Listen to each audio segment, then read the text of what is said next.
राजा दशरथ के 4 पुत्र थे, आपको केवल इतना ही पता होगा। लेकिन आपको ये जानकर आश्चर्य होगा कि राजा दशरथ के केवल 4 पुत्र ही नहीं थे।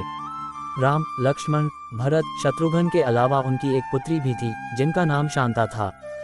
वो हर क्षेत्र में निपुण होने के साथ साथ सर्वगुण संपन्न भी थीं। एक बार अन्य देश के राजा रोमपद अपनी पत्नी वशिनी के साथ राजा दशरथ और कौशल्या से मिलने आए। वे उनके घनिष्ठ मित्र तो थे ही, साथ ही उनकी पत्नी वशिनी कौशल्या की बहन भी थी। कौशल्या की बहन के लिहाज से वशिनी शांता की मौसी भी लगती थीं। उनकी कोई संतान नहीं थी।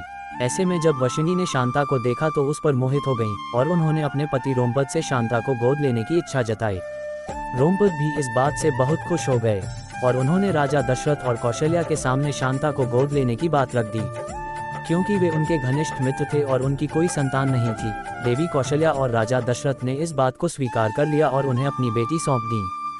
इस तरह महाराज दशरथ की बेटी शांता अंग देश की राजकुमारी बन गईं। उनका विवाह ऋषि ऋष्यशृंग से हुआ था, जिन्होंने राजा दशरथ के पुत्रेष्टि यज्ञ को संपन्न कराया था।